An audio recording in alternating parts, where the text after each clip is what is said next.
de Ministros vamos a escuchar al presidente de la República, Martín Vizcarra, dar los últimos alcances y disposiciones para enfrentar esta emergencia generada por el COVID-19. Escuchemos. Señoras y señores, muy buenas tardes. En el marco de la sesión del Consejo de Ministros, tendremos la conferencia de prensa del señor presidente de la República, Martín Vizcarra Cornejo. Muy buenas tardes. Hoy estamos en una reunión más del Consejo de Ministros. Desde el día 6 de marzo, en que se anunció el primer caso del COVID-19 coronavirus en el Perú, estas reuniones de Consejo de Ministros que ordinariamente se llevan una vez por semana, los días miércoles, son continuas. Estamos prácticamente en reunión permanente porque el caso amerita estar siempre tomando conocimiento de la evolución de la enfermedad y las respuestas adecuadas, convenientes y oportunas que como gobierno tenemos que dar a la misma. Hoy ya estamos 23 de abril. Han pasado 39 días desde que se inició el estado de emergencia y un poco más aún desde que se dio el primer caso positivo en nuestro país. Fue un viernes, lo anunciamos también aquí en Palacio de Gobierno, recuerdo ese día. En todo este tiempo, esta enfermedad compleja, dura, agresiva con los seres humanos, ha dejado un rastro de dolor, de pena, de angustia en toda la población, pero más aún en 572 familias, porque desde el inicio hasta la fecha son 572 personas que han perdido la vida producto del COVID-19 en nuestro país. Pero esta enfermedad no solamente afecta a nuestro país, afecta a todo el mundo. Y el rastro de esta enfermedad ya nos da que más de 2,5 millones de personas en el mundo están en calidad de positivas, de contagiadas. Y a nivel global, más de 175,000 personas ya han fallecido. Son datos duros, son datos que nos llevan a una reflexión permanente. Las cifras que tenemos aquí al día de hoy es que el Perú ya ha muestreado más de 185,000 personas, exactamente 185,238, y de los cuales 20,914 son personas positivas al COVID-19. Hay que aclarar que esta es la suma de las dos pruebas que hacemos, prueba molecular y la prueba rápida. Y de las 20,914 personas en condición de positiva, 10,808 son fruto de la evaluación molecular y 10,106 de la prueba rápida. Siempre dijimos que eran complementarias, que una prueba no reemplaza a la otra, pero ven lo importante, 10,000 personas identificadas por la prueba rápida, que si no hubieran recibido esta evaluación, estarían quizás confiadas sin saber que ya eran portadoras del virus y no teniendo los cuidados que corresponden, porque como sabemos, este enemigo silencioso en muchos casos es asintomático. A muchos de los que lo tienen no presentan ningún síntoma, y eso lo hace aún más peligroso, porque genera confianza en la gente para seguir contagiando. Sería fácil tener cuidado de una persona que muestre claros síntomas, ¿no? Y entonces tendríamos el cuidado correspondiente. Pero un porcentaje importante de personas contagiadas con el COVID-19 no tiene síntomas, no tose, no hace fiebre, no tiene malestar, pero contagia. Y eso ha dado lugar a que ya tengamos más de 20.000 casos positivos y que de ellos 2.786 se encuentren en condición de hospitalizados. En las diferentes instituciones de servicio de salud, 961 en el Salud, 854 en el MINSA, 746 también en clínicas privadas y 225 en las instituciones de salud de las Fuerzas Armadas y la Policía Nacional del Perú. Muchos de ellos en Lima, donde es la mayor cantidad de personas hospitalizadas, pero también distribuidas en casi todas las regiones del Perú. Y de ellos tenemos que hasta la información actualizada, 572 personas han fallecido. Esta que es una cifra dura, que duele y que una vez más damos las condolencias a los familiares de estas personas que han fallecido como consecuencia de este virus, pero también nos permite ver que la letalidad en nuestro país es del 2.74%. Es decir, del total de casos identificados como positivos, que son 20.914, el 2.74% de ellas ha fallecido a pesar del esfuerzo que se ha puesto en las diferentes instancias de la enfermedad. Y como dimos los datos a nivel mundial, con más de 2,5 millones de personas positivas y 175.000 en condición de fallecida a nivel mundial, vemos que el porcentaje de letalidad es del doble en el mundo que en el Perú, lo que muestra que estamos poniendo todo nuestro esfuerzo a pesar de lo duro de esta situación. Pero la curva sigue en su ascenso. No hemos llegado aún a la cumbre de esta curva en ascenso. Y entonces, de manera responsable, después de escuchar los informes y recomendaciones de los entes técnicos, después de conversar también aquí con todos los miembros del Consejo de Ministros, y siendo consciente de que esta enfermedad nos obliga a no bajar la guardia, también nos obliga a tomar decisiones siempre pensando en el bien del país.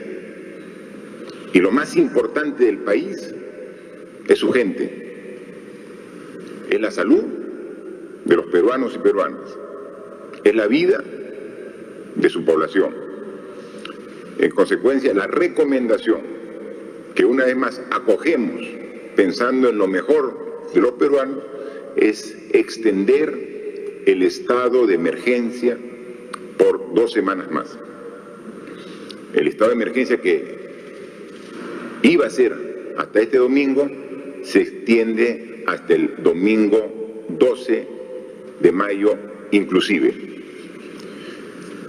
Son los esfuerzos, los sacrificios que tenemos que hacer todos para vencer esta enfermedad. Y solamente hay que tener en cuenta que las fechas que estamos dando para la culminación del estado de emergencia es para comenzar a reactivar y a reiniciar gradualmente las actividades que desarrollábamos antes del estado de emergencia. Pero ratifico una vez más, esta enfermedad nos obliga a cambiar nuestro estilo de vida, nuestras costumbres, nuestros hábitos.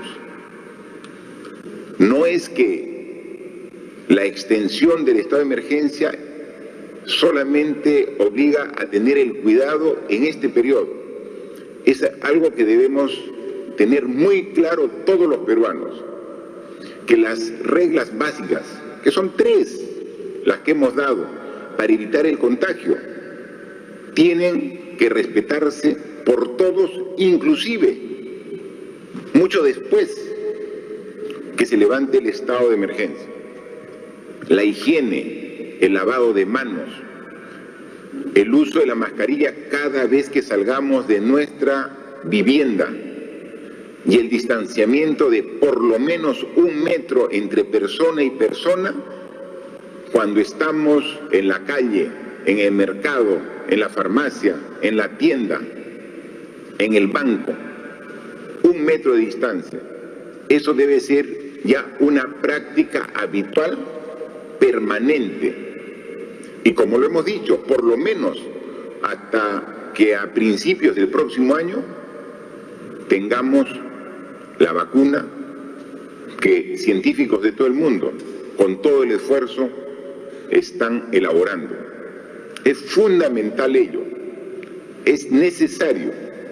Mantengamos ese tipo de actitudes ahora, mañana y en los próximos meses para poder seguir combatiendo de manera adecuada este virus.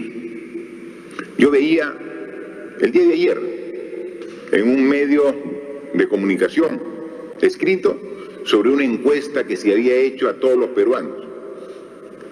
Y los peruanos decían, conscientes de la situación actual,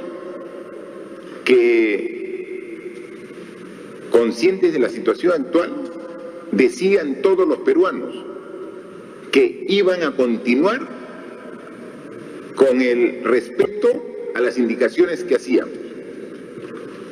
Casi 100% de la población dice que va a continuar con la higiene de lavado de manos. Casi 100% de la población dice que va a respetar la distancia social. Casi todos manifiestan que van a continuar con el uso de mascarillas. Lo único que les pedimos es que eso que manifiestan lo cumplan, que lo hagan efectivo en su accionar diario. Y hemos generado una conciencia de la necesidad de respetar ese tipo de actitudes. Ahora cumplámosla así, de manera estricta, para poder combatir esta difícil y compleja enfermedad. Aclaro, la extensión del estado de emergencia es por 2 semanas. Concluye el domingo 10 de mayo. Creo que una confusión de cifras, hablé del 12. Son 2 semanas, concluía este domingo y son 2 semanas concluyendo el domingo 10 de mayo, que precisamente es el Día de la Madre. Y cuánto quisiéramos estar cerca de la Madre ese día tan especial. Y tenemos que hacer también el sacrificio. ¿Cuántas fechas importantes estamos pasando en este estado de emergencia que nos obligan a estar lejos de nuestros seres queridos? Pero también por ello lo hacemos. Por ellos tenemos que ser responsables y tenemos que hacer un esfuerzo adicional porque estamos en la etapa más difícil de la enfermedad. Pero sin embargo, también, como ha calculado el propio ministro de Salud con su equipo de profesionales, no haber tomado estas medidas que iniciamos hace 39 días hubieran ocasionado una pérdida de vidas muchísimo mayor. Nosotros lamentamos estas 572 personas que han fallecido. Vemos países que tienen sistemas de salud muy superior al nuestro, que cuentan por miles y pasan los 10.000 fallecidos en un periodo similar de la enfermedad que venimos sufriendo todos en conjunto. Las proyecciones dicen que no haber tomado este esfuerzo de todos desde un inicio, hace 39 días, podría estar generando que hoy día en el Perú estuviéramos contando por decenas de miles los fallecidos a consecuencia del COVID-19. Entonces, el esfuerzo bien vale la pena, pero tenemos que ratificarlo para poder realmente decir que hemos superado. Para ello, tenemos que contar con algún tipo de acciones. Somos conscientes de que el daño que hace este virus no solamente es en la salud de las personas, también es un daño que hace en su conjunto a toda la sociedad, que limitado de poder salir a realizar las actividades que generen los ingresos correspondientes a las familias peruanas, tienen que ahora pasar por restricciones, por necesidades, que en algo queremos también atender. Por eso es que el día de hoy también hemos conversado aquí en Consejo de Ministros y hemos aprobado un concepto diferente para considerar a una mayor cantidad de hogares en un apoyo económico por efecto de este virus que afecta a todo el Perú. Yo quisiera que vean ustedes en pantalla un cuadro que resume el esfuerzo que estamos haciendo los países de la región, de Sudamérica, los que están haciendo esfuerzo económico para atender a su población. Nosotros, en función del análisis de la canasta básica de alimentos mínima que se requiere, una familia, un hogar, está calculada en 760 soles. Para poder comparar con otros países, la ponemos en una cantidad constante que es en dólares. 760 soles equivalen a 223 dólares. Ese es el apoyo económico que ya hemos venido dando a algunas familias, a algunos hogares, pero que somos conscientes que es insuficiente, que tenemos que llegar a los que realmente necesitan. En Argentina, por ejemplo, el apoyo económico está por el orden de los 151 dólares, en Brasil 113, en Chile 58, en Colombia 41 dólares. Es decir, de todos los países de la región, quien está haciendo el mayor esfuerzo para atender a la población que requiere ayuda de su gobierno en este momento difícil es el Perú. Pero ¿a cuántas familias debemos comprender para atender a los que requieren realmente? En el país tenemos alrededor de 32 millones de peruanos. Los 32 millones de peruanos, en función del censo de hogares, forman poco más de 9 millones de hogares. 32 millones de peruanos agrupados en 9 millones de hogares. Hemos hecho una evaluación de cuántos hogares a la fecha no tienen mayores problemas de carácter económico porque tienen un sueldo que se ha mantenido hasta la fecha, porque están trabajando seguro en estas actividades económicas, productivas, para el abastecimiento de alimentos. Estamos hablando, por ejemplo, de toda la cadena de agricultura, para que llegue a los mercados, para el expendio de alimentos en los centros comerciales y en los mercados propiamente dicho. Los que atienden todo el tema farmacéutico, todos los trabajadores que están ahorita en planilla y siguen trabajando, y ellos son los privilegiados en esta circunstancia en el sistema bancario, financiero. Cuando hemos hecho un análisis, del total de hogares, del 100%, existe un 25% que ahorita tienen con tranquilidad la seguridad que tienen un sueldo a fin de mes. A ellos no hay que apoyarlos porque tienen su sueldo. Pero el otro 75% de hogares ahora ven esta situación de requerimiento de un apoyo para que podamos nosotros prestarlo.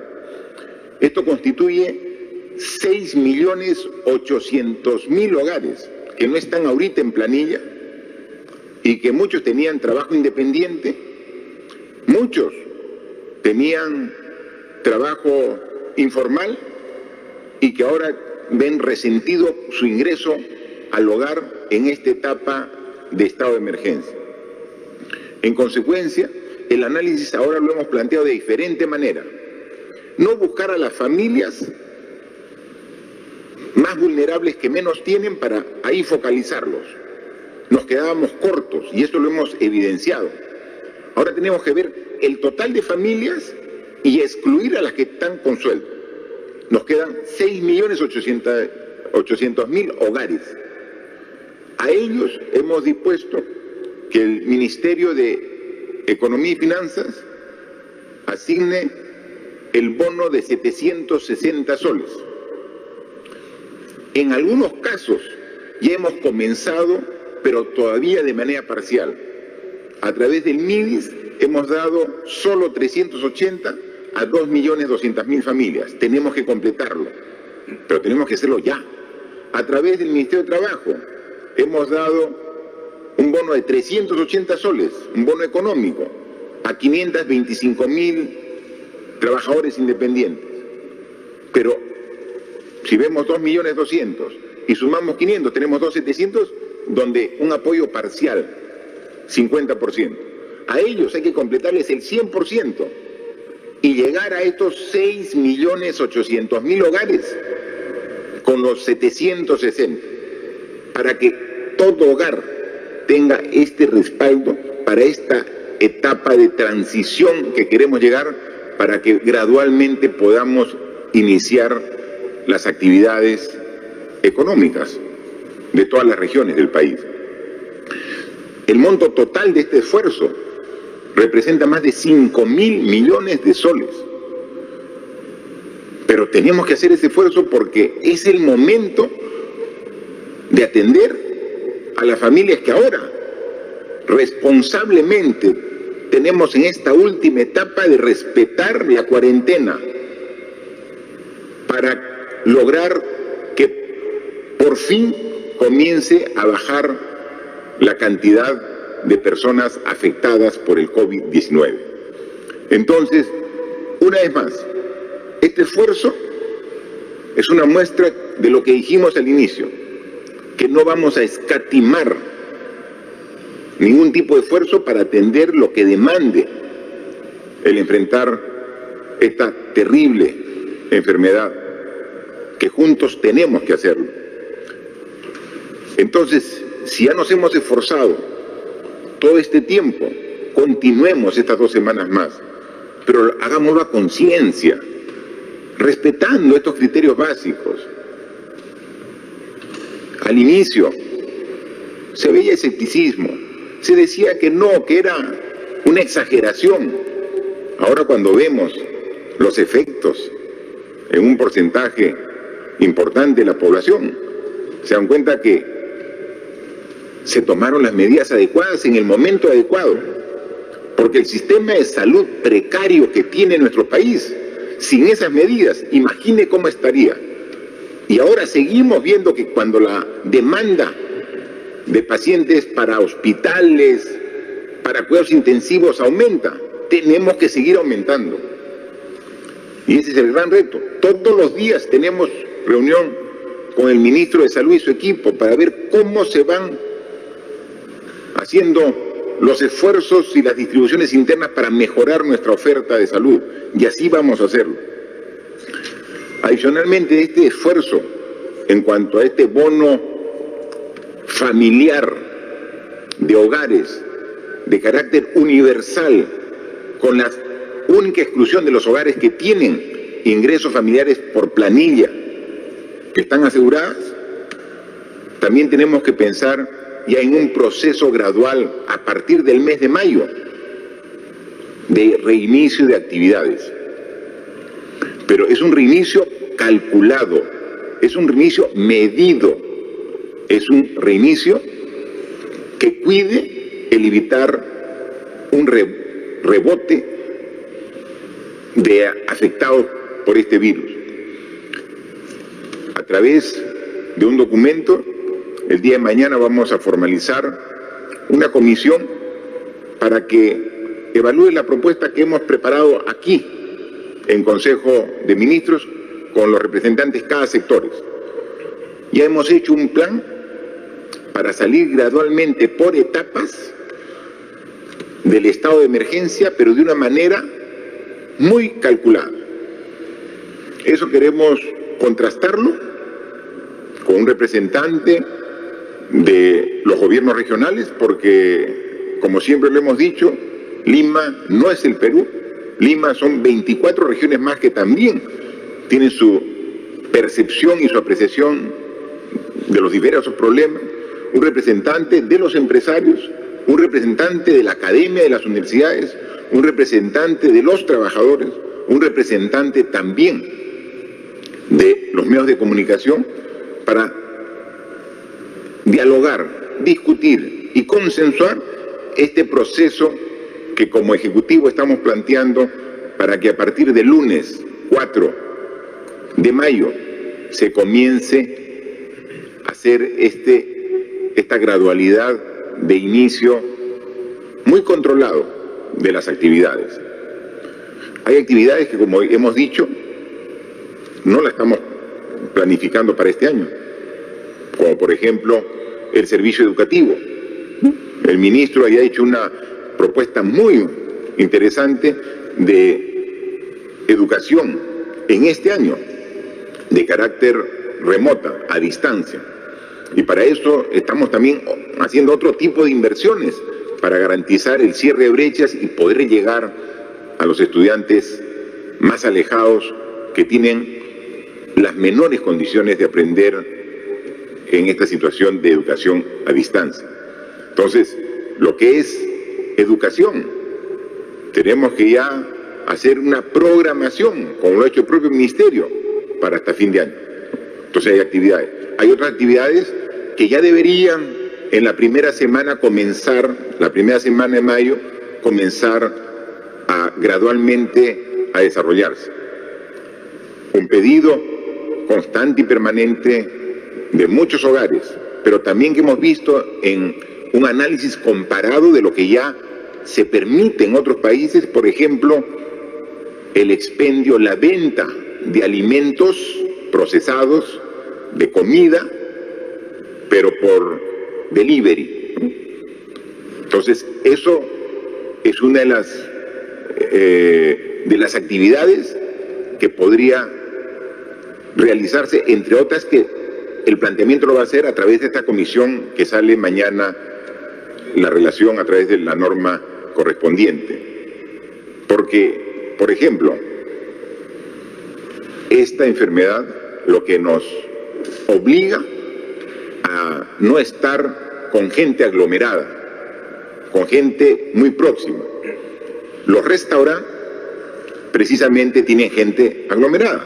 Entonces, un restaurante no puede funcionar de esa forma, con la presencia física, pero sí podría vender sus alimentos, sus productos, por delivery. Eso sí podría hacerlo, pero siempre y cuando garantice el cumplimiento de un protocolo que cuide al personal que trabaja en el restaurante y que cuide el traslado hasta el domicilio que lo requirió.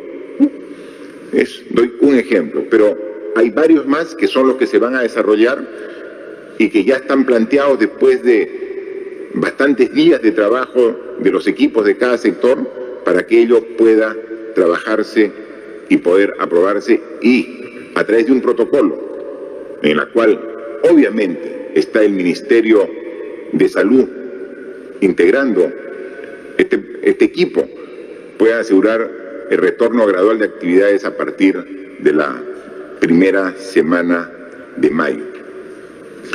Decirle adicionalmente que para un tema adicional y complementario vamos a pedir facultades legislativas en materia tributaria y financiera al Congreso de la República. Nosotros, al inicio de esta enfermedad, como ustedes saben, pedimos al nuevo Congreso facultades legislativas y nos las fue otorgada.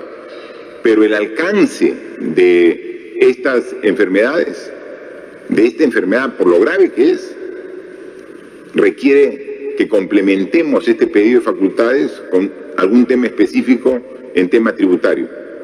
Porque lo que se pretende en este momento difícil es que haya una real solidaridad de todos los peruanos.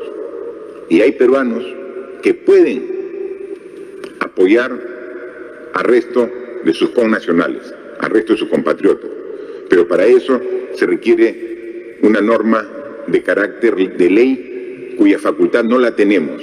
Vamos a pedirlo para que de esta forma, y esperamos y no dudamos, que en el corto tiempo podamos generar una norma que también va a ayudar en el enfoque que estamos dando.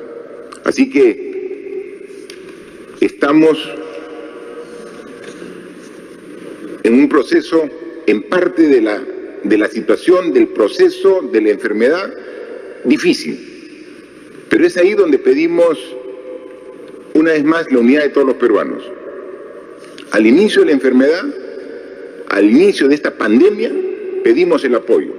Y recibimos mucho apoyo. De todos los actores políticos, de todos los actores sociales, de todos los gremios. Muy bien. Pero ese apoyo se requiere en los momentos más difíciles. Es fácil estar de acuerdo cuando la enfermedad, la pandemia, está recién empezando y no requiere todo el esfuerzo de los peruanos. Es ahora donde tenemos que ver quiénes quieren apoyar realmente para salir de esta difícil situación y quiénes solamente tienen una expectativa de mirar las cosas desde fuera y no comprometerse con la lucha que nos convoca a todos. Hemos agradecido y lo hemos dicho. Aquí hay personas que están en primera línea. El personal de salud, los médicos, las enfermeras, todo el personal de salud, primera línea. Nuestros agradecimientos a ellos. Primera línea, los policías, los miembros de las Fuerzas Armadas, en primera línea. Y esto es muy bien, pero es la primera línea. Solo con ellos no es suficiente. Si vamos a pensar que esta guerra la ganamos solamente con la primera línea de combate, no va a ser posible. Tiene que ser todos los peruanos. Todos tenemos que comprometernos. Y el compromiso se hace realmente evidente cuando se requiere. Dijimos que esta era una maratón, no era una carrera de 100 metros planos. Tiene que haber resistencia. Y ahora estamos en la etapa donde requerimos la resistencia de todos los peruanos. El apoyo, la solidaridad. En ese momento nos encontramos.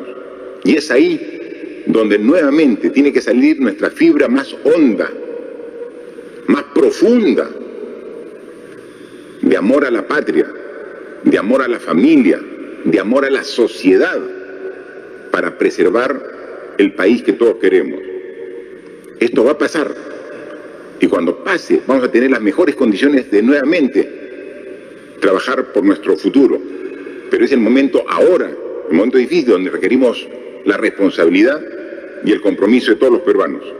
Estoy seguro que vamos a contar con todo su apoyo, como siempre ha sido la característica de los peruanos en los momentos más difíciles. Yo agradezco siempre a los medios de comunicación que tienen a bien hacernos preguntas, interrogantes, que quedamos a su disposición. Gracias, señor presidente. Iniciamos entonces la ronda de preguntas virtuales. La primera pregunta es del portal La Mula. La pregunta dice: peruanas y peruanos están en las calles de Lima y otras ciudades tratando de retornar a sus lugares de origen. Están agrupados en diversos espacios públicos y son proclives a contagiarse. ¿Qué medidas adicionales va a tomar el Gobierno nacional ante su demanda? Por otro lado, en cuanto al distanciamiento social, ¿están considerando alguna norma que incentive el uso de bicicletas como alternativa al transporte público y de cara a la sostenibilidad que requiere el país? Bien, efectivamente, conforme va evolucionando la enfermedad, también socialmente se generan nuevas necesidades. Y una de las demandas que se ha dado la última semana es precisamente la situación que ha planteado el periodista. Por favor, Premier, a ver si puede responder los esfuerzos que hacemos al respecto. Gracias, presidente.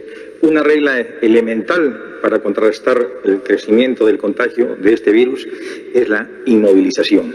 Por eso las diversas medidas que hemos dado, y especialmente las prórrogas relacionadas a la inmovilización social obligatoria, está destinada en esa perspectiva. El virus se mueve con las personas y por eso también tenemos que reconocer en estos momentos lo que es la labor tesonera de gobernadores, de alcaldes, que indistintamente en todo el país han coayudado a fortalecer esta labor de la llamada inmovilización social. Nosotros somos exigentes con la prueba rápida y se nos propone como una garantía de evitar el contagio, pero acá también tenemos que detenernos un momento. La prueba rápida nos da una respuesta inmediata. Puede hacer que la persona que supere una prueba rápida más adelante pueda prosperar el contagio. Y más aún, aquellas que a través de la prueba rápida salgan negativas, más adelante en su organismo puede cultivarse el virus. A efecto de ello, insistimos, y ahí tenemos que ayudarnos, tanto autoridades como ciudadanía, a evitar la movilización. Es nuestro deber como gobierno velar por el bienestar de todos los peruanos y en estas circunstancias por la salud de los peruanos. Pero también entendemos la legitimidad que tienen distintos ciudadanos de exigir la vuelta a sus regiones. Y atendiendo a ello es que hemos dado dispositivos.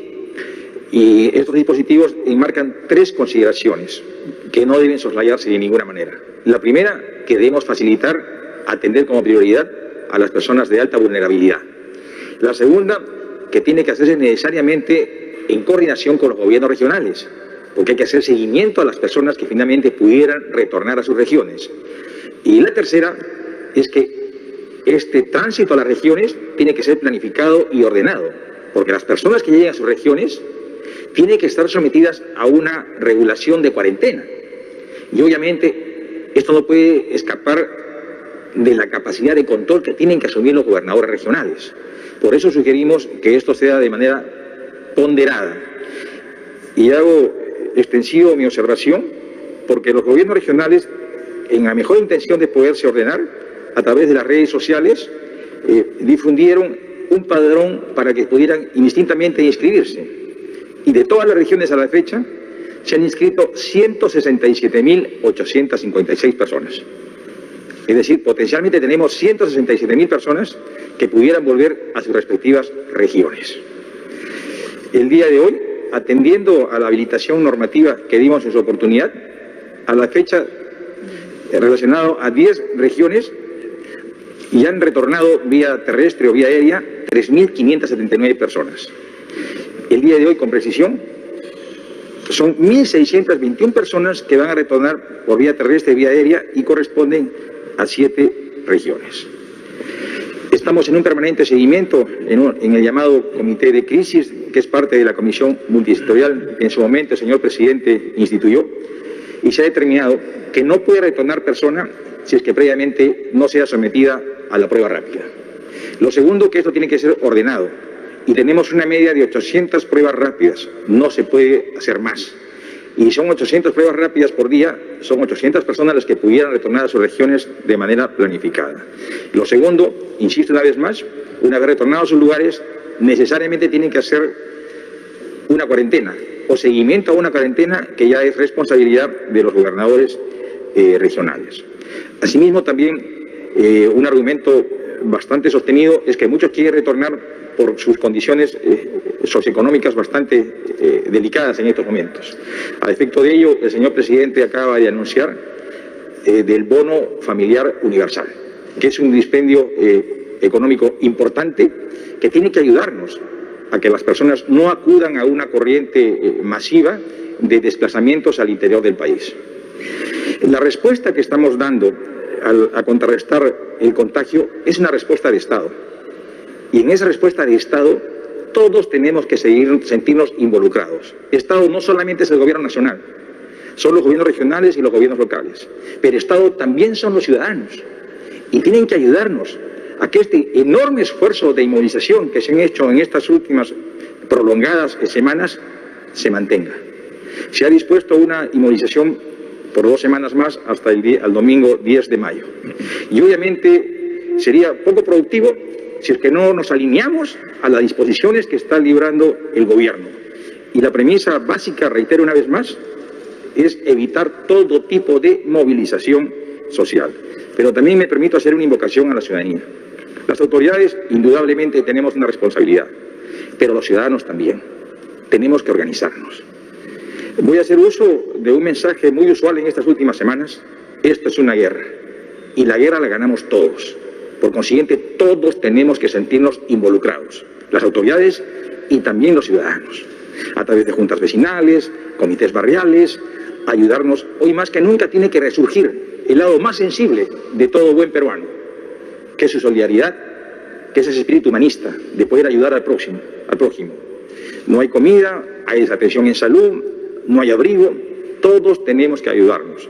Estamos haciendo grandes esfuerzos, disponiendo de todos los recursos que se tengan para poder a consideración de todos los peruanos, pero somos conscientes que es insuficiente. Será suficiente en la medida en que todos los peruanos nos sintamos de una u otra manera comprometidos. Y a efecto de ello, presidente, mi reflexión final es que hagamos un esfuerzo adicional.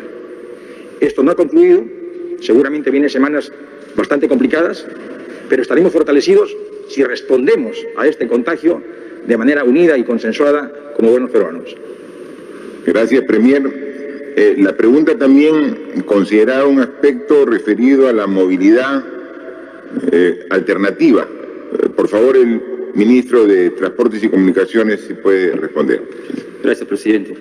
Efectivamente, a través de la Autoridad de Transporte Urbano de Lima y Callao, asimismo como la Dirección de Promovilidad, que tiene la competencia a nivel nacional, han preparado una estrategia de movilidad urbana que permita los cambios de los patrones de movilidad de las personas.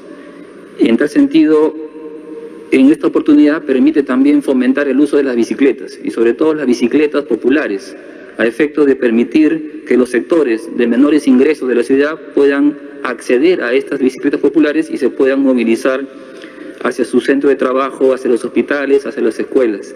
Entendemos que tenemos que ofrecer como Estado alternativas de desplazamiento a las personas y que permita, en cierta manera, poder no ir utilizando los sistemas de transportes masivos, dado de que vamos a continuar con estas medidas de distanciamiento social, cumpliendo los protocolos de salud. Y en tal sentido vamos a implementar a través de la Autoridad de Transporte Urbano, a través también de Promovilidad, en estos planes, en esta estrategia de cambio de movilidad urbana para las personas, carriles exclusivos en la ciudad, que permitan el uso de las bicicletas. Y en tal sentido están trabajando en constituir ejes de desplazamiento que permitan conectar a través de las bicicletas en distancias cortas de menos de 7 kilómetros y permitan movilizar a las personas y conectar los hospitales, las escuelas, los colegios, los centros de abastos, de una manera de un cambio de aptitud, ¿no? Un cambio del concepto de movilidad urbana en la ciudad y también en las regiones, que serán replicados posteriormente a través de este organismo del Ministerio de Transportes, que es de Promovilidad, y de así ir obviamente generando un cambio de cómo la ciudad se va a movilizar en las ciudades intermedias, en la capital, usando estos sistemas de las bicicletas, usando estos carriles exclusivos y cumplir de esta manera las indicaciones del Ministerio de Salud, ¿no? Gracias. Muchas gracias. La siguiente pregunta es de Latina.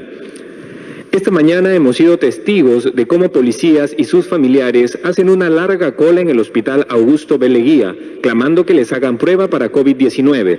Muchos de ellos ya están con los síntomas y están a la intemperie en la calle. ¿qué se va a hacer con ellos y con los efectivos de provincias que también están padeciendo la falta de atención médica? ¿No sería mejor habilitar otra torre de la villa solo para atender a policías y militares? También hemos visto que las morgues o mortuorios de los hospitales de provincias e incluso los de Lima ya han colapsado. ¿Cómo revertir esta situación? Bien, por favor, el ministro del Interior, para que responda a esta pregunta. Muchas gracias, presidente. Yo quiero informar al país de que la Policía Nacional la constituyen 130.000 efectivos. De los 130.000, 80.000 están dedicadas a labor operativa, a controlar las calles con la Fuerza Armada. De estas personas se han contagiado alrededor de 1.300, que constituye el 1.6. Pero al mismo tiempo, como Estado estamos respondiendo porque hasta el momento han sido testeados con la prueba molecular o la prueba rápida 24.000 efectivos. Desafortunadamente, el día de ayer se acabaron las pruebas, pero hoy hemos recibido una transferencia de 20.000 pruebas rápidas y se va a reiniciar este servicio a los policías en horas de la tarde y mañana se van a continuar con todas las comisarías y unidades de Lima y a nivel nacional también. Estamos haciendo como gobierno todos los esfuerzos necesarios y por eso el sector interior está adquiriendo 80.000 pruebas moleculares y 120.000 pruebas rápidas que van a llegar la próxima semana, porque entendemos de que este virus ha llegado acá para quedarse por largos meses y la policía como la Fuerza Armada constituyen la primera línea de acción en esta guerra que estamos librando.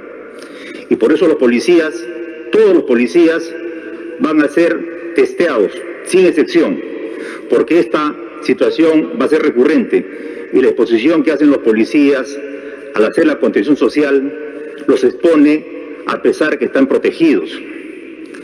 Hemos adquirido 50 millones de soles en guantes, mascarillas, desinfectantes, gel, equipos biomédicos, equipo de protección especial, pero no es suficiente.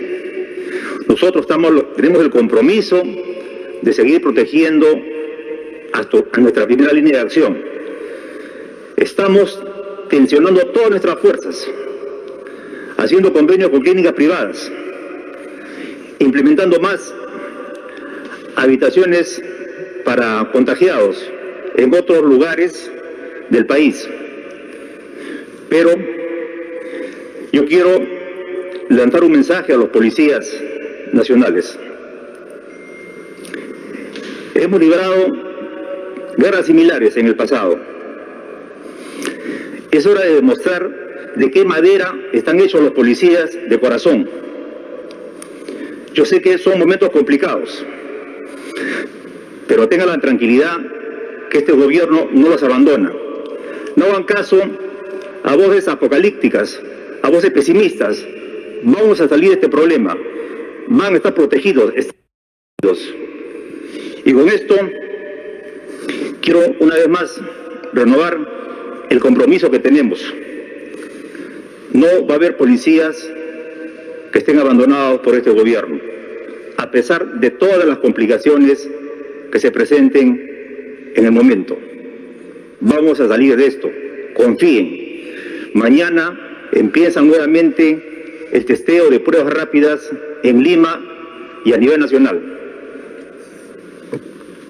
Muy bien, ministro, y efectivamente la ratificación del gobierno de apoyo a policías, a miembros de las Fuerzas Armadas, a la primera línea de todo el personal de salud. Lo reconocemos. Es tal la complejidad de esta enfermedad que puede ser que en algún momento rebase la capacidad de respuesta. Y vemos las imágenes. Y también nos indignan como a cualquier ciudadano. Inmediatamente llamamos a ver qué pasó, qué hay que corregir, qué hay que modificar. Pero la voluntad es el respaldo permanente. posición del gobierno es atender no solamente las necesidades de la población, sino principalmente de los que atienden a la población. Y entonces, claro, hay una también propuesta en la consulta. Y la Villa Panamericana, claro, estamos actualmente habilitando 2 torres más. Y hay policías incluso que han ido para que cuando son dados positivos, así no tengan un síntoma complicado de su enfermedad, puedan estar bajo protección de personal de salud. Estamos en plena habilitación de 2 torres más, que en los próximos días estará habilitado, y obviamente es para la población en general, pero también a la población de primera línea, como son estos casos, los policías que están ahí poniendo la cara en esta guerra tan compleja que estamos enfrentando, no solamente los peruanos, sino la humanidad en su conjunto. La siguiente pregunta es del diario El Comercio. Sobre las camas UCI, médicos incentivistas señalan que ya no hay camas para atender a más casos COVID en Lima Metropolitana. Por ejemplo, esta semana murió un señor que esperó 2 semanas por una de estas en un hospital de Villa El Salvador. ¿Nos pueden señalar si efectivamente ya no hay camas UCI para COVID en Lima Metropolitana? En todo caso, ¿dónde se implementarán las que se ofrecieron? 13.000 peruanos continúan varados en el extranjero y a varios les han dicho que se han suspendido los vuelos de repatriación. ¿Es así? Y de no serlo, ¿cuándo podremos conocer el cronograma de repatriación que anunciaron a fines de marzo? Bien, son 2 preguntas. La primera para el ministro de Salud y la segunda para el ministro de Relaciones Exteriores. Gracias, presidente. Muy buenas tardes. Como se ha informado, el Ministerio de Salud, conjuntamente con los otros servicios de salud del país, de salud de las Fuerzas Armadas, las Fuerzas Policiales y con la participación del sector privado, ha construido por primera vez una plataforma única de información acerca de las capacidades instaladas con las cuales contamos. Es por esta plataforma, que actualmente incluye 212 hospitales públicos y clínicas privadas, que podemos tener la cifra completa, que se actualiza casi todos los días, de cuántas unidades de cuidados intensivos o camas de unidad de cuidados intensivos y camas de hospitalización tenemos disponibles en el país. El día de hoy tenemos 656 camas de unidad de cuidados intensivos, de las cuales 467 se encuentran ocupadas, 189 se encuentran disponibles. Esto es una cifra promedio. En algunos lugares, por supuesto, la capacidad instalada está llegando a su límite, mientras otros lugares donde la epidemia todavía se encuentra en sus fases iniciales, hay muchas más camas de cuidados intensivos disponibles. La posibilidad de usar una cama u otra durante el día o durante la noche depende de la interacción entre los distintos prestadores que regularmente no trabajaban juntos y hoy día nos estamos, entendiendo cada vez mejor. Cada uno tiene sus protocolos, sus fichas, sus formas de pago.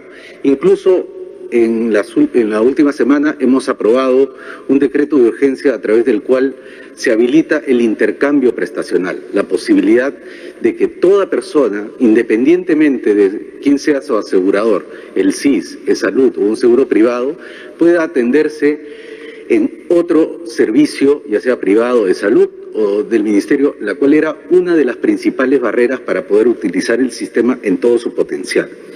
Quisiera aprovechar adicionalmente este momento para anunciar que vía una iniciativa también público-privada, estamos tratando de cubrir la demanda de atención de consulta externa, que está en este momento limitada porque el primer nivel de atención, tanto público como privado, sufre limitaciones por la movilidad o por la limitación de personal. Desde el 13 de abril, la plataforma 113 del Ministerio de Salud ha realizado 4.500 atenciones vía la teleconsulta, y eso está disponible a través del número 113. A su vez, el día de ayer, debido a la gran demanda que estamos teniendo en todo el país, hemos declarado la alerta roja en todos los establecimientos de salud para poder movilizar a los recursos humanos, que es el principal recurso para poder ofertar el servicio. Anoche hemos tenido una muy fructífera reunión con el Colegio Médico del Perú, al cual le hemos informado en detalle, y ellos a su vez informarán a la sociedad, a las sociedades científicas, a las sociedades de los médicos y a las sociedades de los profesionales, cómo es que se construye la base de datos de tanto de las camas disponibles para hospitalización, para unidades de cuidados intensivos, la telemedicina y el relanzamiento de la actividad del primer nivel de atención, señor presidente. Gracias. Por favor, canciller.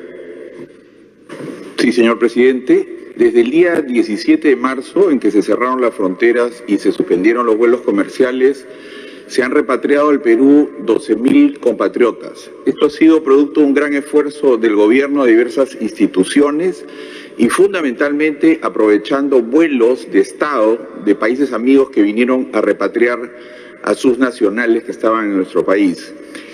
En estos días ya prácticamente no existen estos vuelos de Estado porque ya se han repatriado la inmensa mayoría de turistas que estaban en el Perú, cerca de 30.000, con un gran esfuerzo también que ha involucrado diversas instituciones del país. Así que en esta nueva situación somos conscientes de que todavía hay compatriotas por repatriar y que en muchos casos están pasando situación difícil y a través de nuestros consulados y embajadas los estamos apoyando. En este contexto tenemos que ser mucho más creativos, tenemos que encontrar fórmulas donde pueda haber algún tipo de cofinanciamiento, trabajar con otros países que también tienen varados. Este es el caso, por ejemplo, de Sudáfrica, donde hay compatriotas hace mucho tiempo que están esperando para retornar a nuestro país. Estamos trabajando con la Embajada Argentina, también posiblemente con un grupo de compatriotas mineros que están en Zambia. O sea, tenemos que trabajar estas fórmulas creativas. Estamos en una etapa mucho más difícil, por esto que he señalado, pero no hemos bajado la guardia. Seguimos trabajando, señor presidente. Muy bien, gracias. Por favor, la siguiente. La siguiente pregunta es de RPP. Diversos medios de prensa hemos evidenciado que estas preguntas, sorteadas al menos una hora antes de sus conferencias, no pueden abordar los temas sobre los que usted expone. Comprendemos que el gobierno hace todos los esfuerzos para transparentar su información, pero en la misma línea de claridad quisiéramos saber si han evaluado que las preguntas de la prensa puedan hacerse en vivo y no antes de cada conferencia. Bien. Si ustedes pueden siempre analizar y comparar la forma de relacionarse de presidentes de otros países en momentos tan difíciles como el que también ellos están sufriendo con la pandemia del COVID-19, podrán ver que no hay un presidente que con sus ministros haya estado tantas veces dando la cara, explicando la situación y adicionalmente recibiendo las preguntas de los medios de comunicación. Más o menos, haciendo un cálculo aproximado, hemos tenido más o menos 35 conferencias de este tipo desde que iniciamos hace 39 días el estado de emergencia. Y en esos 35 oportunidades hemos respondido más de 200 interrogantes de los medios de comunicación. Miren el esfuerzo que nos corresponde hacer para comunicar sobre todos los acontecimientos que se van sucediendo sobre el coronavirus. Y hemos dicho de que esta situación es excepcional, en consecuencia también obliga a tomar medidas excepcionales. Ustedes, los medios de comunicación, saben que no solamente aquí en Lima, sino en los innumerables viajes que he hecho al interior del país, siempre he estado frente a frente, cara a cara con los periodistas, en una relación franca, sincera, directa con todos los periodistas. Pero esto nos obliga precisamente a tomar medidas excepcionales mientras que dure esta enfermedad. Pero no queremos romper el vínculo con los medios de comunicación y por eso les pedimos, y es un sorteo totalmente transparente de los medios de comunicación que están inscritos en el portal de Palacio Gobierno. y entonces pueden participar, han visto, de manera plural y preguntar y respondemos o hacemos el esfuerzo de responder todas las preguntas que hacen. Y dicen, pero no podemos preguntar exactamente lo que hoy día se dijo. Pregunten mañana. O sea, si hacemos muy frecuentes este tipo de conferencias de prensa. Entonces, lo que quedó pendiente porque fue un anuncio el día de hoy, lo pueden preguntar el día siguiente. O si no, este tipo de presentación es complementada con entrevistas que tienen los ministros permanentemente en los diversos medios de comunicación. Y ellos llevan la voz de gobierno.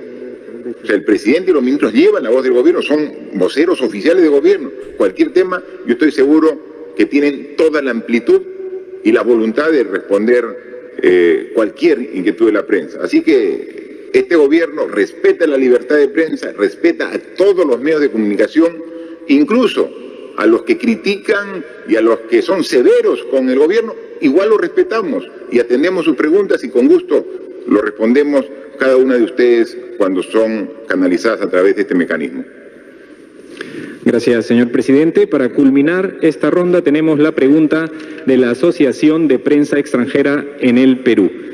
Presidente Vizcarra, la Comisión Económica para América Latina y el Caribe, CEPAL, dijo el martes que las economías de América Latina caerán este año un 5.3% golpeado por el coronavirus, incluido Perú con un retroceso de 4%.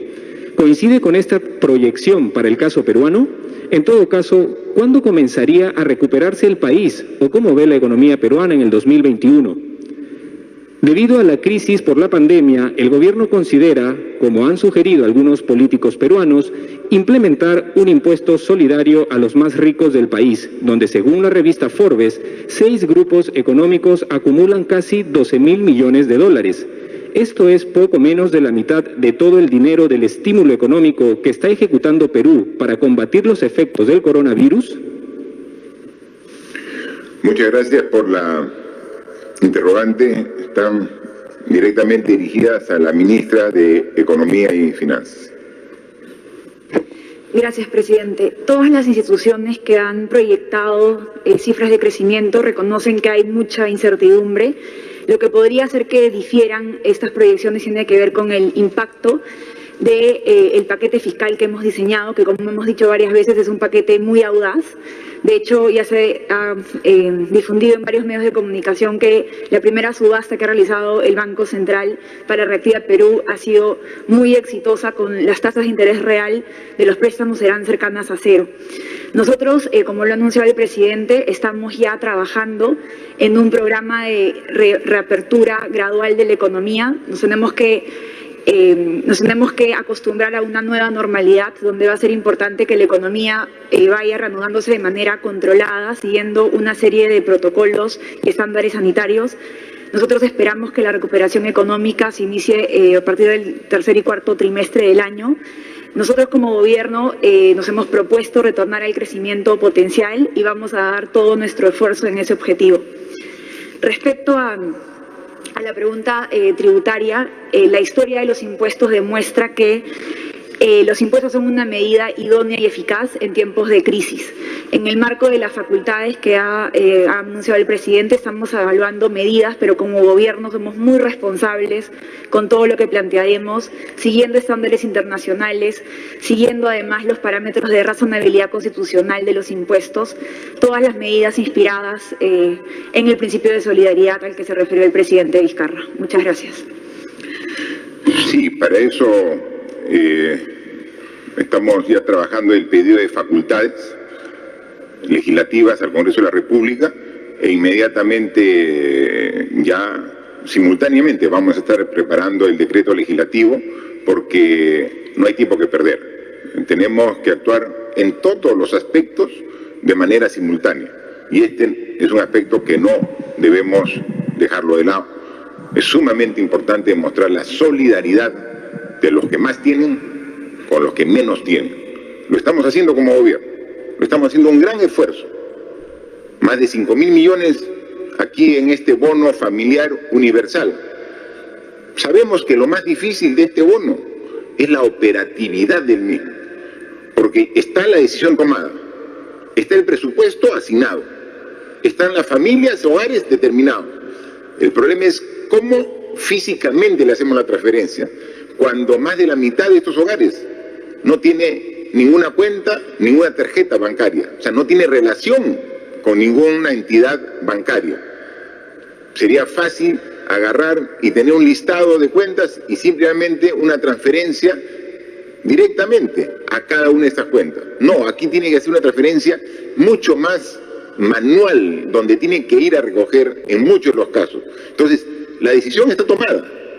Hay la voluntad y porque tenemos conciencia que si no apoyamos a las familias que realmente requieren en este momento difícil, estamos dejando en alto nivel de vulnerabilidad. Entonces, tenemos que apoyarla.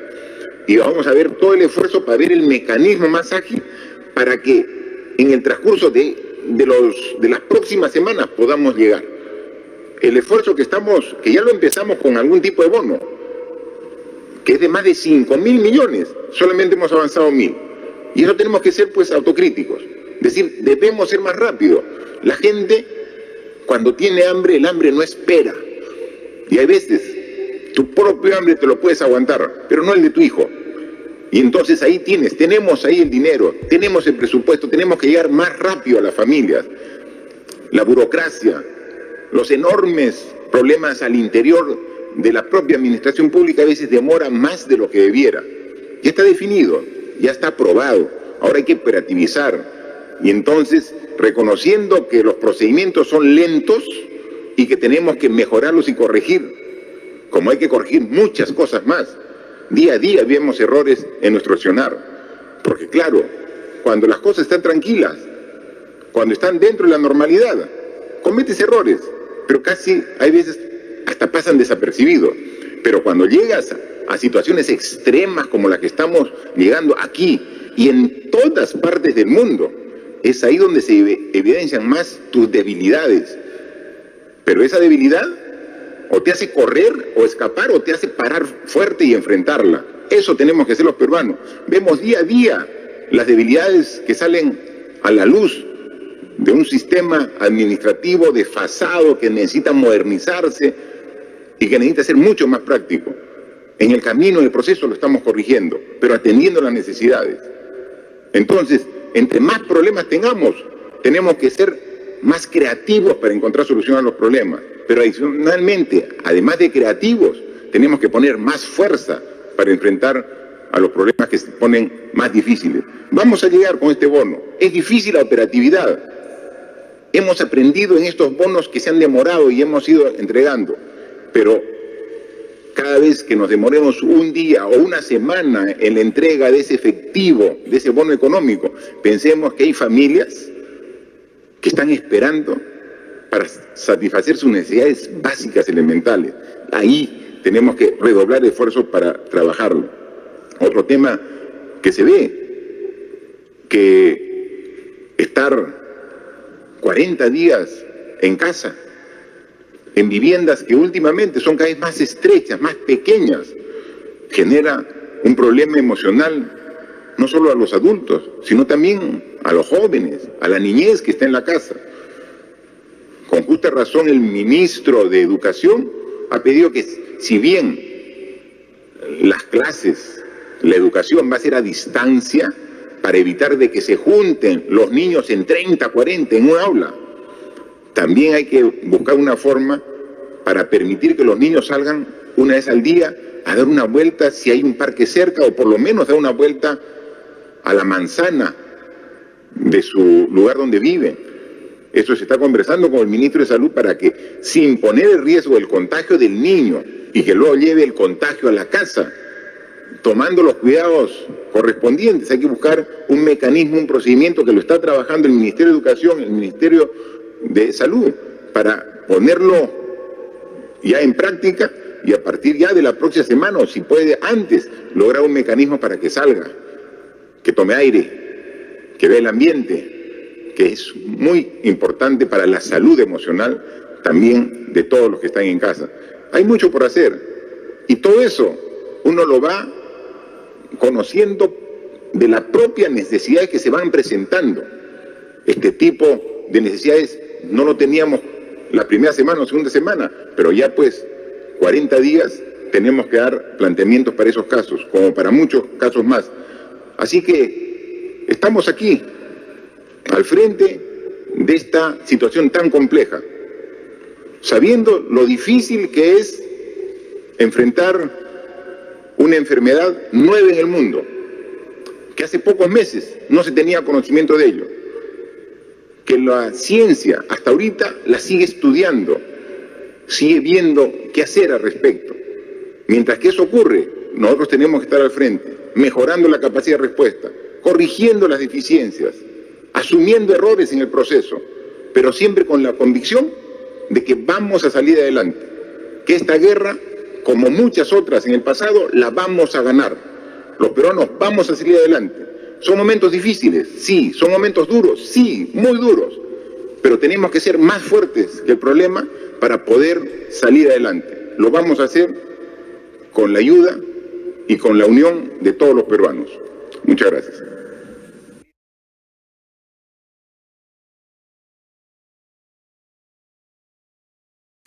Conferencia informativa del presidente Martín Vizcarra, hoy día 39 de estado de emergencia, dando anuncios importantes, como por ejemplo la extensión de la cuarentena por 2 semanas más hasta el domingo 10 de mayo inclusive, es decir, todo el domingo. El presidente inició esta conferencia brindando las cifras de las personas muestreadas y también de los casos confirmados. Son 185.238 personas que ya han pasado por una muestra, una prueba, ya sea molecular o rápida, de COVID-19, moleculares, ¿no?, y rápidas. Los casos confirmados hasta el momento son 20.914 personas en todo el territorio nacional han sido diagnosticadas con COVID-19 y hasta el momento, lamentablemente, la cifra de fallecidos se ha elevado a 572. El presidente, a continuación de dar la actualización de las cifras, comentó e hizo el anuncio con el que empecé este speech, y es que no hemos llegado a la cumbre de esta curva en ascenso en cuanto a la propagación del coronavirus y que el estado de emergencia, por lo tanto, se extenderá por 2 semanas más hasta el domingo 10 de mayo inclusive. Además, el presidente Martín Vizcarra habló que debido a la extensión de esta cuarentena y con ello muchas familias en el Perú se van a ver más perjudicadas en su economía, se ha llevado a cabo una evaluación diferente para ayudar a las familias que más lo necesitan en este tiempo de aislamiento social. El presidente Martín Vizcarra ha dicho y presentó un gráfico en donde de los 32 millones de peruanos estamos agrupados en 9 millones de hogares. Y de esos 9 millones de hogares, el 75%, es decir, 6.8 millones, requieren apoyo, es lo que ha dicho el presidente Martín Vizcarra, y el 25% restante, o sea, 2.2 millones de hogares, al momento cuentan con un ingreso económico comprobado, es decir, siguen percibiendo algún sueldo mensual. Este 75% de hogares, estos 6.8 millones de hogares, van a ser beneficiados con un bono de 760 soles, que ya no se reduce solamente a población altamente vulnerable, sino a, en general, un bono de característica universal, como lo ha llamado el presidente Martín Vizcarra, va a llegar a 6.8 millones de hogares que en este momento requieren apoyo debido a que eran trabajadores independientes, algunos otros informales, o que simplemente han perdido sus empleos debido a la pandemia del COVID-19 y la cuarentena que estamos viviendo. El MEF va a hacer una asignación de 5.000 millones de soles en total, dividido en 760 soles por cada familia que va a recibir este monto. Además, el presidente Martín Vizcarra señaló que ya se está trabajando en un plan de actividades de manera gradual a partir del mes de mayo. Exactamente dijo que a partir del lunes 4 de mayo comenzará gradualmente a reiniciarse algunas actividades con un plan calculado y medido que quiere evitar un rebrote de casos de contagios o que siga aumentando en realidad los contagiados por COVID-19. Para ello, mañana van a formalizar una comisión que evalúe este plan que han estado trabajando en el Consejo de Ministros para salir gradualmente por etapas del estado de emergencia. Esta comisión va a ser conformada por gobiernos regionales, ha dicho el presidente Martín Vizcarra, por representantes de los empresarios, por un representante de la academia, por representantes de los trabajadores, de los medios de comunicación, justamente para contrastar y dialogar sobre este plan que han elaborado para regresar de forma gradual a las actividades. Además, el presidente anunció que como Poder Ejecutivo van a pedir las facultades legislativas en materia tributaria y financiera para tomar mayores medidas en ese aspecto. También se habló sobre las personas varadas, este gran problema que ha ido creciendo con el paso de los días y con el aislamiento social que ahora se va a extender mucho más. El primer ministro Vicente Ceballos ha señalado que los gobiernos regionales publicaron un padrón para que justamente estas personas se inscriban y puedan ser atendidas y trasladadas a sus lugares de origen.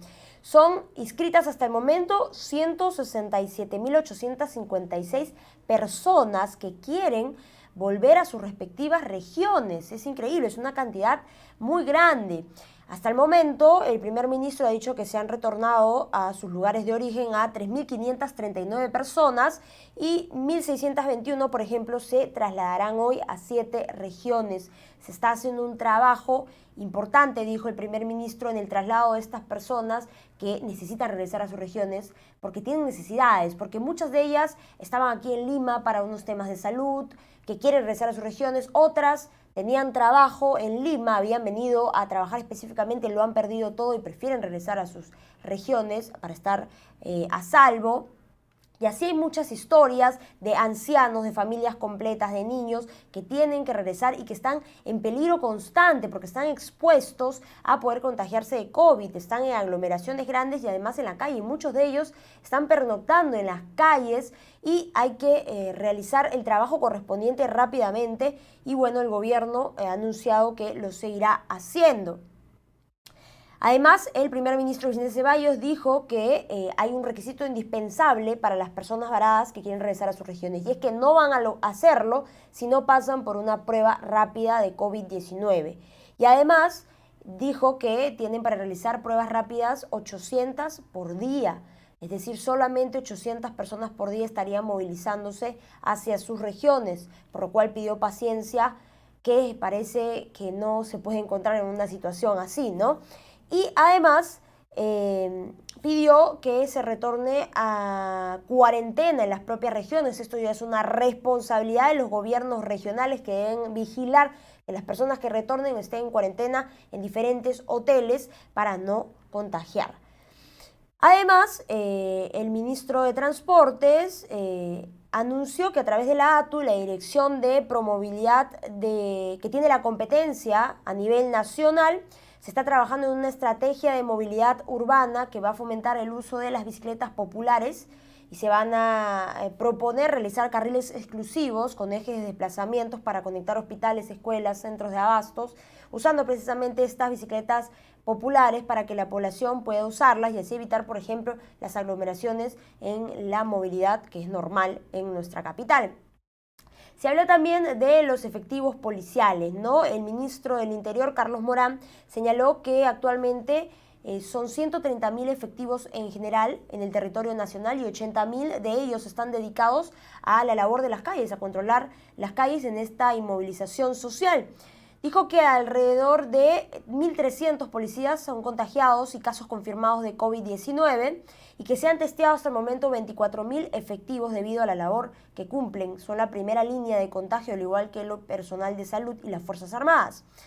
El ministro del Interior señaló que se está realizando las pruebas, pero que lamentablemente ayer se habían acabado y hoy por la tarde se va a reiniciar la realización de pruebas a los policías para poder descartar que estén contagiados de COVID-19.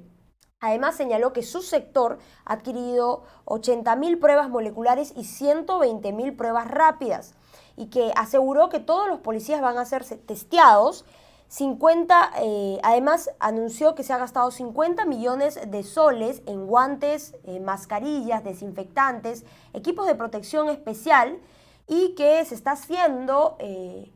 está conversando con las clínicas privadas para poder seguir derivando a los pacientes, a los policías que estén contagiados de COVID y que no puedan permanecer en el hospital de la policía. Y el presidente también complementó esto diciendo que hay algunos policías que han dado positivo y que están en la vía panamericana pasando el aislamiento en ese lugar. Además, se señaló que se han repatriado al Perú 12.000 compatriotas hasta el momento y que no se está descansando en esa labor. Recordemos que todavía hay muchos compatriotas que están varados fuera del país y que necesitan regresar a su lugar de origen. Y finalmente el presidente terminó con la reflexión de tomar la conciencia, de acatar las medidas en estas 2 semanas más de cuarentena que ya han sido anunciadas y por las cuales debemos seguir cumpliendo con las medidas de aislamiento social. Y también el presidente Martín Vizcarra dijo que, claro, esta cuarentena probablemente terminaría el 10 de mayo, pero todo este año tenemos que continuar con las medidas de prevención que ya estamos haciendo desde el principio de esta epidemia en nuestro país, el lavado frecuente de manos, el distanciamiento de la gente, 1 metro, 1,5 metros, y todas las medidas que estamos tomando pues deben continuar a lo largo de este año. El presidente ha dicho hasta el próximo año que probablemente podríamos saber de la noticia de alguna vacuna para contrarrestar la propagación de la enfermedad. Estos han sido los puntos más importantes de la conferencia informativa del presidente Martín Vizcarra hoy, con el anuncio de la extensión de la cuarentena hasta el domingo 10 de mayo. Muy bien, vamos a continuar con la información como siempre.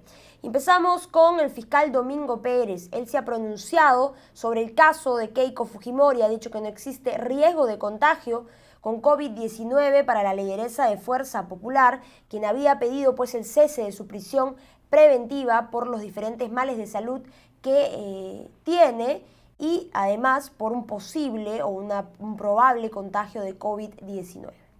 El caso de la investigada Keiko Fujimori se ha recibido de la autoridad penitenciaria, en efecto, el documento que establece que ella se encuentra en un régimen cerrado ordinario o especial, pero que le excluye de compartir los ambientes con otras internas.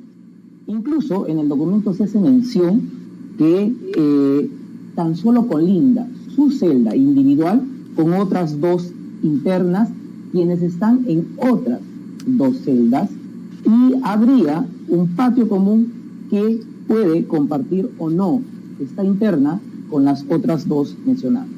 Por lo tanto, consideramos a nivel de la Fiscalía que no existe el riesgo que plantea la defensa de Fujimori Gucci para que pueda verse beneficiada con una medida de excarcelación. Muy bien, y un equipo de 40 médicos cubanos, 8 intensivistas y 32 internistas llegarán a la región de Ancash para unir esfuerzos y enfrentar al coronavirus. Esto lo ha anunciado el gobernador Juan Carlos Morillo del lugar. De acuerdo a la autoridad regional, los especialistas apoyarán las labores en los hospitales regionales Eleazar Guzmán Barrón, Víctor Ramos Guardia, entre otros establecimientos de la localidad. Ha dicho que la delegación de médicos cubanos se desplazará por 4 regiones, entre las cuales se encuentra Ancash, evidentemente una de las más afectadas en nuestro país. Muy bien, en una entrevista con Radio Exitosa, el ministro de Justicia y Derechos Humanos, Fernando Castañeda, aseguró que el decreto supremo publicado hoy, que establece criterios de selección o identificación de los internos que serán beneficiados con los indultos presidenciales en el marco del coronavirus, no alcanza a sentenciados por terrorismo o delitos de lesa humanidad, como por ejemplo Abimael Guzmán o el expresidente Alberto Fujimori. Además, el ministro de Justicia señaló que aproximadamente 500 internos han dado positivo y 13 han fallecido. hay cinco grupos priorizados conforme a las recomendaciones internacionales, ¿no? Primero, las madres con niños menores de 3 años. Segundo, las madres gestantes. Tercero, los adultos mayores, es decir, los de más de 60 años, que no hayan cometido delitos graves. Cuarto, los enfermos. Y quinto, aquellos internos o internas que vayan a cumplir su condena en los próximos 6 meses, que son, digamos, obviamente criterios objetivos. Es decir, todos estos criterios responden a criterios objetivos con la finalidad de poder priorizar población vulnerable y poder acelerar la excarcelación como una medida para mitigar el hacinamiento penal. Internos. Sí. En el caso de los internos, sí, la cifra es aproximadamente unos 500 internos, pero recordemos lo siguiente, que el caso cero, por así decirlo, se detectó en Sarita Colonia, y ahí se ha tenido un problema grave, ¿no?, extendido de coronavirus, que felizmente con el Ministerio de Salud ha sido controlado. ¿Y cómo probamos eso? Porque no hay, a partir del control ejercido por el MINSA, no hay ningún otro interno que ha salido evacuado a los hospitales. Actualmente Sarita Colonia, como lo mencioné en entrevistas pasadas, ha aprovechado todos los espacios del penal, absolutamente todos, incluso el CENEP, que está al frente, para justamente descomprimir todos los pabellones, ¿no?, y poder utilizar todas las áreas con la finalidad de que tengan, este objetivo de aislamiento social, ¿no? Con el tratamiento. Pero ¿cuántos internos han fallecido víctimas de la enfermedad del coronavirus, ministro? Han fallecido 13 internos, 19 se encuentran en hospitales y el resto está focalizado en el Callao, en Cañete, en proporción menor, y en Chimbote, que son los tres penales en donde se ha infiltrado el virus. Recordemos que hay 68 penales y por lo menos 57 no hay reportes clínicos de las áreas de salud que se haya podido detectar el coronavirus, ¿no? Bueno, y cientos de efectivos policiales desde temprano formaron largas colas en las adyacencias del Hospital de la Policía Nacional Augusto B. Leguía para tomarse pruebas y descartar si tienen coronavirus. Los efectivos que ingresan al nosocomio por la puerta principal del complejo policial Juan Benítez aseguraron que llevan horas esperando para ser atendidos. En algunos casos tuvieron que hacer cola desde las 6 de la mañana del último miércoles y pasaron todo el día a la espera de la atención. Los vecinos pidieron mayor seguridad en la zona, pues temen que se expandan los contagios. También se ha reclamado por una mejor atención para estos agentes del orden, quienes en su mayoría de casos tuvieron que pasar la noche a la intemperie. Poco a poco iban avanzando para hacerse los despistajes y quedar a la espera de resultados. Ellos continúan haciendo sus turnos de vigilancia en las calles de Lima. Muy bien, y el Congreso ya inició la instalación de comisiones ordinarias pese a la emergencia por la crisis sanitaria como consecuencia del COVID.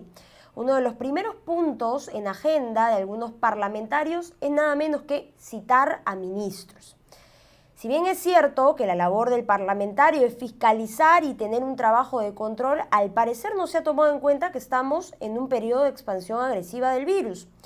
Por ejemplo, en la comisión especial que hará el seguimiento a las acciones que realiza el Ejecutivo del COVID-19, se ha convocado al presidente del Consejo de Ministros, Vicente Ceballos.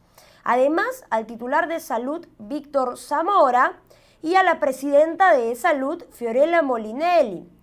La Comisión de Salud también quiere contar con la presencia del ministro de ese sector, o sea, también una segunda citación para Víctor Zamora, pero en este caso sería una sesión conjunta con el grupo antes mencionado. Pero Salud no solo quiere llamar a Zamora, también desea contar con la participación de la titular del Ministerio de Economía y Finanzas, María Antonieta Alba.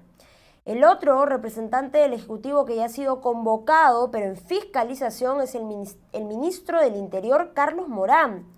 En tanto, el último martes, en presupuesto, hubo una serie de propuestas para citar a las cabezas del MEF, de Salud, de Trabajo, Silvia Cáceres, y de Defensa, Walter Martos. Al respecto, el exoficial mayor José Hélice declaró a este diario que aunque es necesario hacer un seguimiento del trabajo que realiza el Ejecutivo, no hay que exagerar en estos momentos. Varios ministros, exactamente 6 ministros citados en este estado de emergencia. No es que no se deba fiscalizar, pero hay que tratar de puntualizar y no citar a 6, ¿no? Son demasiados. En este momento se deben abocar a los trabajos que están haciendo de forma intensiva por la premura de la situación. El COVID avanza y arrasa con todo a su paso. Entonces, sí hay que reflexionar sobre esto.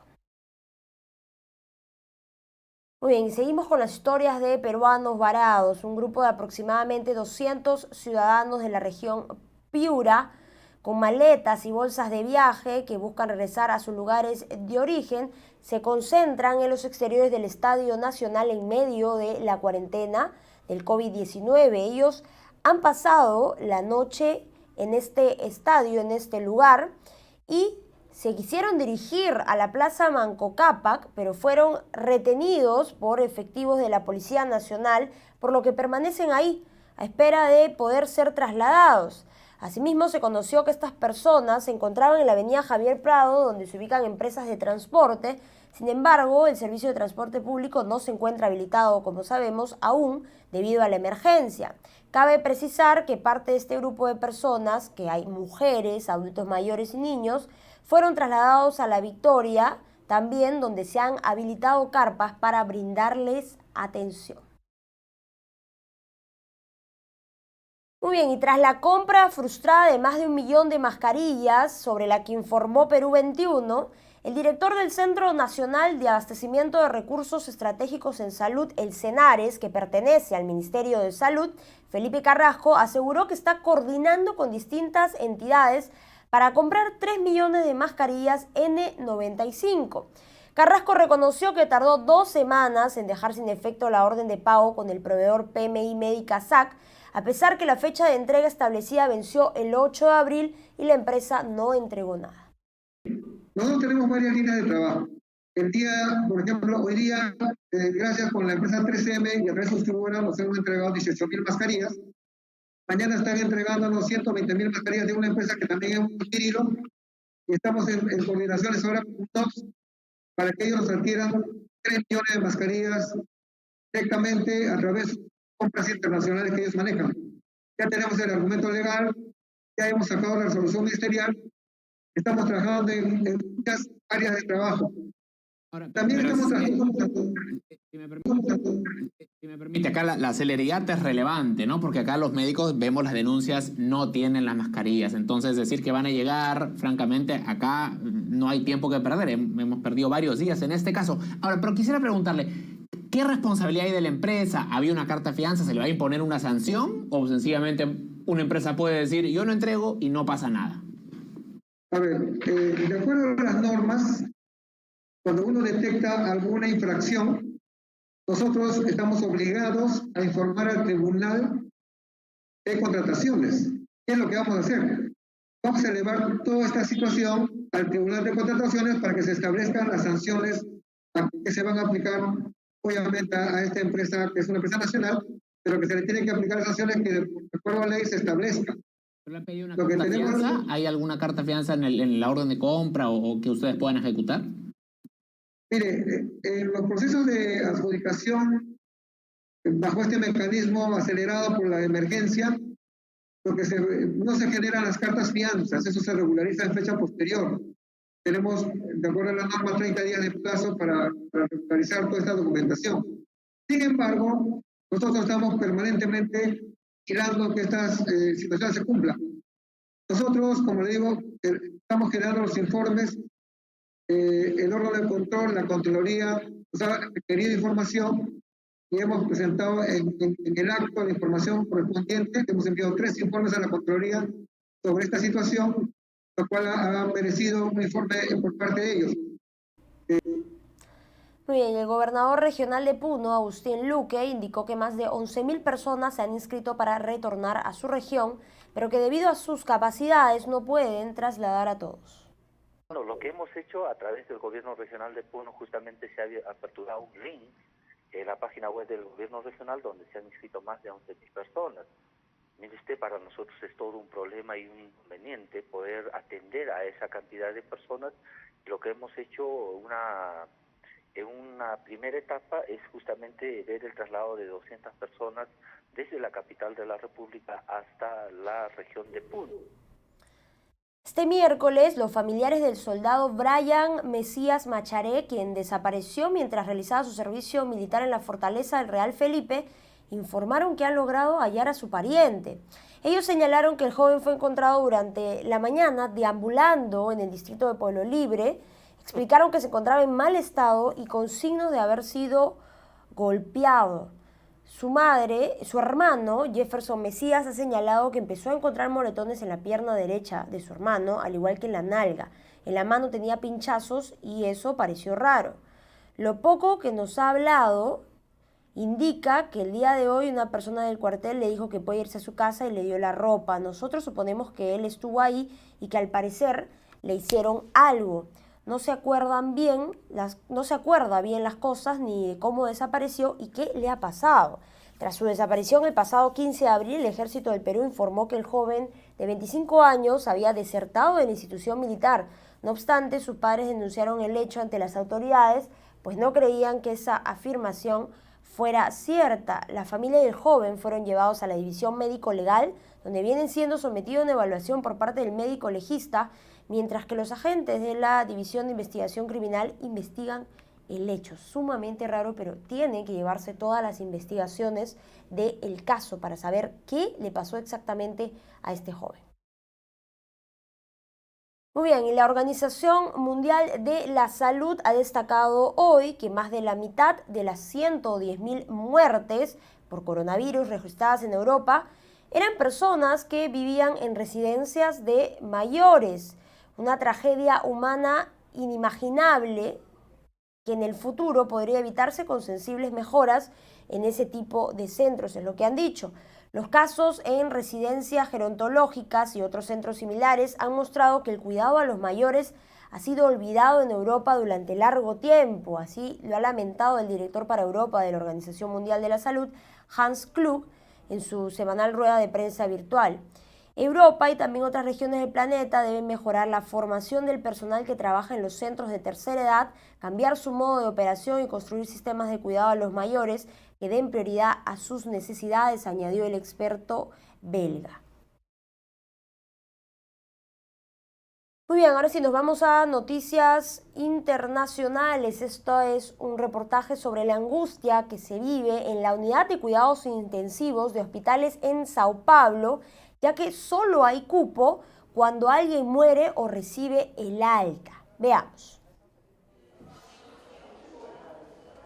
Los numerosos pacientes de Sao Paulo enfrentan un verdadero drama cuando presentan cuadros complicados de COVID-19 que requieren hospitalización.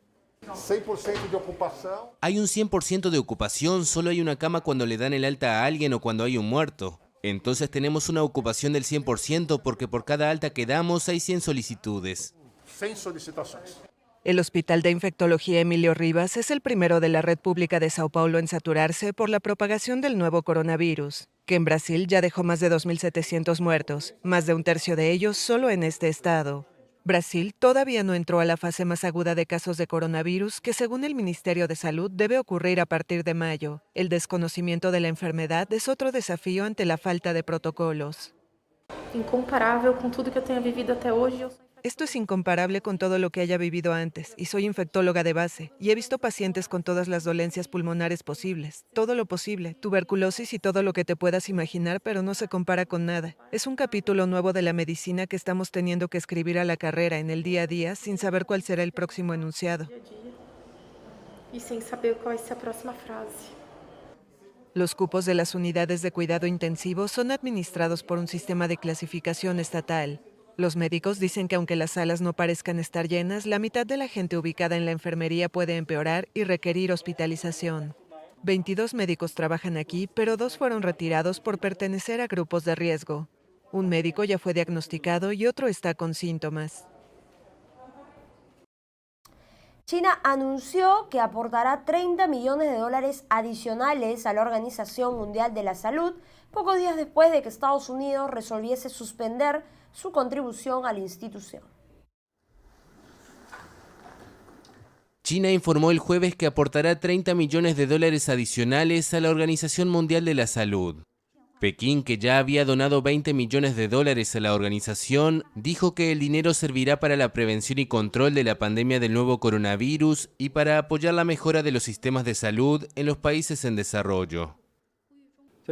Apoyar a la OMS en este momento crítico en la lucha mundial contra la epidemia es defender los ideales y principios del multilateralismo y defender el estatus y la autoridad de las Naciones Unidas.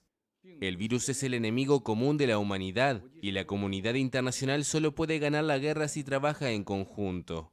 La contribución de China a la OMS refleja el apoyo y la confianza del gobierno y el pueblo chino a la OMS, así como su contribución a la causa de la salud pública mundial y la lucha global contra la epidemia.